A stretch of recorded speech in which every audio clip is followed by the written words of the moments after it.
네, 아동 성범죄자 조두순의 출소가 90여일 남은 가운데 주변 지역 주민들의 불안감도 커지고 있습니다. 이에 따라 정치권에서는 조두순법, 이른바 조두순법을 내놓으면서 대책 마련에 나서고 있는데 일명 조두순 접근 금지법을 내놓아 법안 발의를 이끈 국회 여성가족위원장인 정춘숙 의원과 이야기 나눠보겠습니다. 정 의원님 안녕하십니까? 네, 안녕하세요. 정춘숙입니다.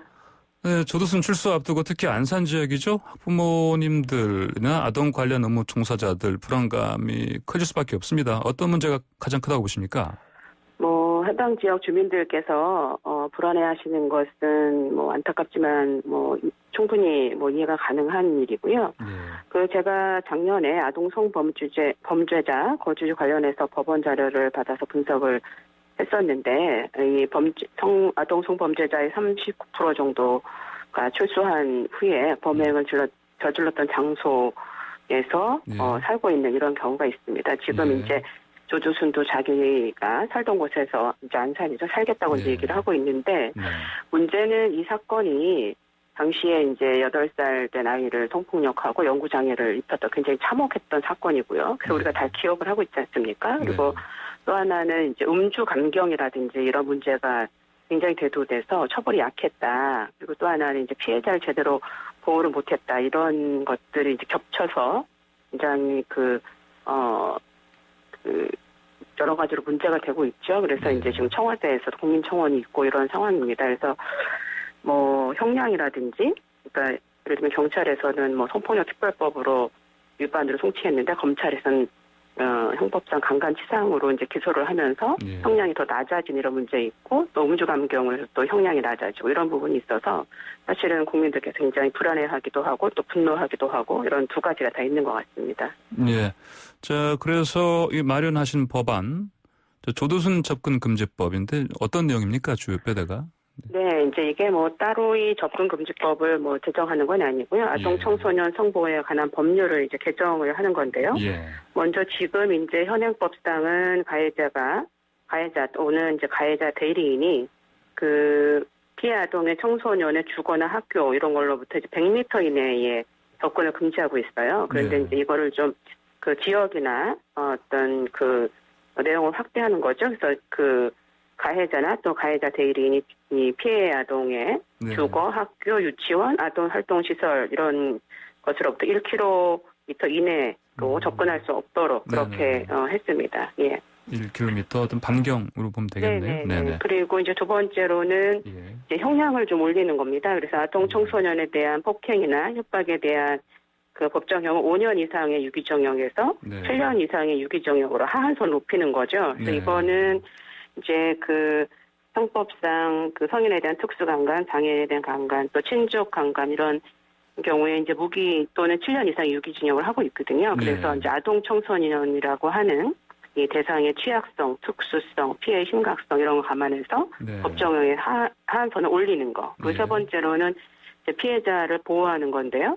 지금 이제 성폭력 범죄 처벌에 관한 특례법 에 따른 진술 조력인 제도를 지금 이제 13세 미만의 아동, 또 신체적, 정신적 장애로 의사소통에 어려움이 있는 경우에만 한정하고 있는데, 그걸 확대해서 이제 모든 아동 청소년에 대한 성범죄 피해자에 대해서 진술 조력인을 두도록 하는 겁니다. 그래서 수사 재판 과정에서 피해자를 보호하고 배려하고 강화하는 이런 조치 3가지 정도가 가장 핵심적인 내용입니다.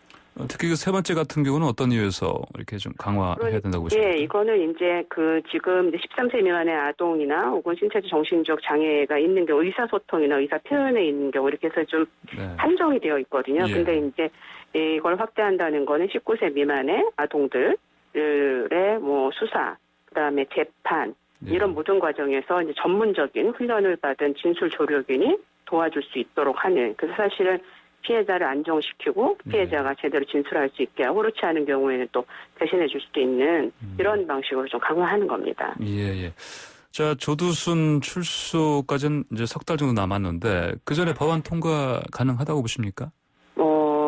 굉장히 촉박한 건 사실인데 불가능한 건 아니고요. 입법 절차만 놓고 봤을 때는 이제 11월 정도나 이렇게 이제 입법을 시작을 하면 지금 12월 13일로 돼 있는 이제 출소일 전에는 통과될 수 있다 이렇게 보고 있는데 이거는 이제 이미 지금 이제 우리 당 김영호 의원님은 뭐 꼭 이 법은 아니지만 이 아동 성폭력 범죄자에 대해서 종신형까지 통과할 수 있는 정도의 법을 내고 뭐 이래서 제가 볼 때는 이제 이게 일단은 여성가족위원회부터 시작해서 법안을 이미 이제 저도 이제 이미 다 준비를 해서 이제 이번 주에는 낼 거기 때문에 그러면은 속도로 보면은 그렇게 늦진 않은 것 같습니다. 어쨌거나 이 부분이 좀 통과될 수 있도록 굉장히 노력을 많이 해야 되고요. 근데 이제 다행인 것은 국회의원님들이 전체적으로 동의를 많이 하시거든요, 지금. 그렇기 때문에 좀 속도가 날 거라고 보고, 한 가지 말씀드리고 싶은 건 이제 이런 얘기, 이렇게 이제 법이 개정되거나 이럴 때는 항상, 법무부나 이런 데서는 법의 안정성을 얘기를 많이 하세요. 근데 이제 법의 안정성도 물론 중요하지만, 사실은 여성과 아동에 대한 폭력의 정도가 굉장히 심각해지고 있고, 또 여러 가지 방식으로 다양해지고 있거든요. 그래서 국회가 이런 법적 근거의 틀을 마련하고, 또 양형과 형벌 기준에 대해서 적극적으로 논의해야 될 그런 시점이라고 좀 생각하고 있습니다. 네. 자, 어떤 이런 성범죄자가 출소 후에 그 위치 추적 그 전자장치를 차게 돼 있는데 이게 7년 아닙니까? 네네네. 이제 근데 그렇게 되면 결국 7년이 지나면 이걸 이제 뭐 안 차도 되는 그런 시간이 되는데 국가의 관리 감독 대상에서 제외되는 거 아니겠습니까? 그러니까 지금 이제 이 전자발찌 부착하는 거를 이제 제도 시행 전으로 비교하면, 원래는 이 성폭력 사범이나 이런 이제 여성에 대한 폭력, 가정폭력보다 재범률이 이제 높은 범죄인데요. 그 범죄율이 좀 이제 떨어졌다. 7분의 1 정도로. 이렇게 나타나기는 하는데, 문제는 이 전자발찌를 얼마나 오래 부착하느냐 이런 것도 물론 이제 중요한 이슈이긴 하지만, 여기 이를 감시하는 보호관찰. 그러니까 사실은 이제 예를 들면은 전자발찌를 찬다 하더라도 그게 위치 추적은 가능하지만 거기서 어떤 일이 이루어지고 있는지 우리가 확인할 수가 없고요.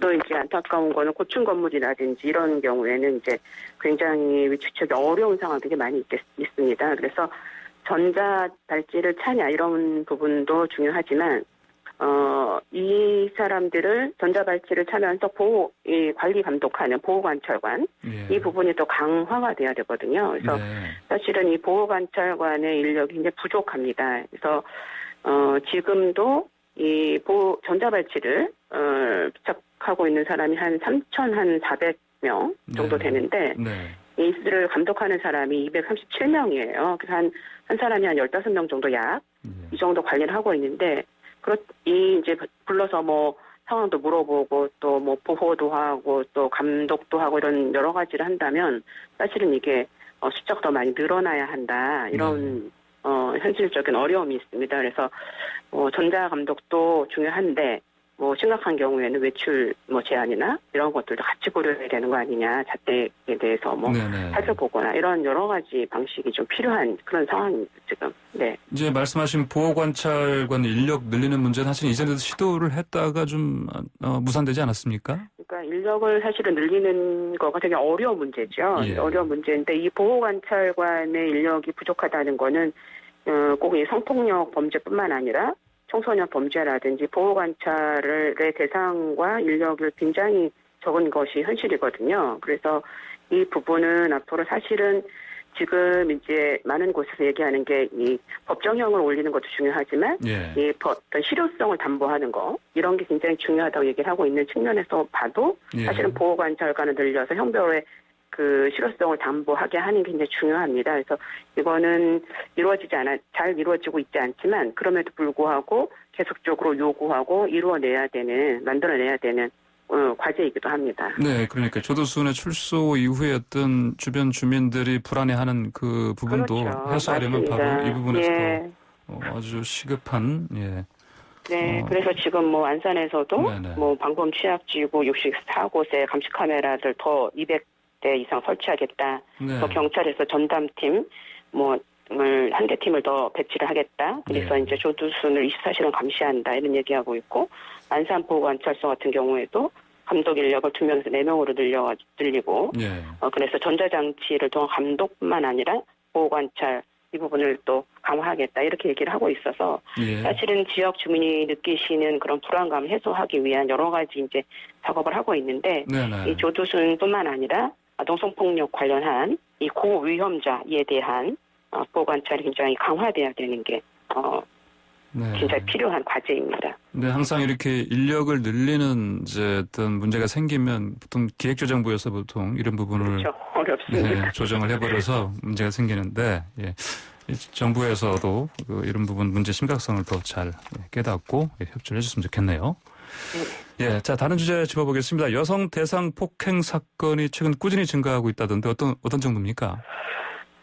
지금 통계상으로도 그렇지만은 이제 우리가 언론을 통해서 봐도 예. 2016년도 5월 달에 있었던 강남역 살인 사건부터 출발해가지고 여성 대상 폭행 살인 사건이 굉장히 많이 있습니다. 그래서 2019년만 해도 2015년에 비하면은 2019년 같은 경우가 이제 5만 2,876건이죠. 그래서 2015년에 45,300건에 비하면 한 16% 정도 증가를 했다 이런 건데 이거는 통계뿐만 아니라 여성들이 체감하는 이런 이제 불안감 이런 걸로 보면 사실은 여성들이 굉장히 불안함을 많이 느낀다. 그래서 안전한 사회에 살고 싶다 그런 걸 볼 수 있습니다. 여성들이 현재 느끼는 가장 심각한 문제 중에 여성에 대한 폭력, 안전한 사회에 대한 요구 이런 굉장히 높다는 걸 볼 수가 있죠. 예. 예, 또 여성 혐오 범죄 이런 것도 막 늘고 있는데 어떤 대책 필요하다고 보십니까? 지금 이제 사실은 여성 혐오 범죄에 대해서는 제가 이제 이 통계 자료를 찾아보려고 굉장히 많이 노력을 해봤는데 경찰청 범죄 통계 자료에 범죄 유형은 분석이 되지가 않고 있습니다. 그리고 이제 무엇보다도 어떤 문제에 대한 대책을 세우려면은 기본적인 거 얼마나 많이 발생하나, 얼마나 심각한가. 그래서 대책이 뭔가 이런 것들이 연구가 돼야 되는데 지금 이 통계 자료 자체가 없다는 거는 이 문제를 해결할 수 있는 기반이 없다는 거거든요. 그래서 제가 작년 2018년도에 발의해서 12년도에 이제 여성폭력 방지 기본법을 제정을 했습니다.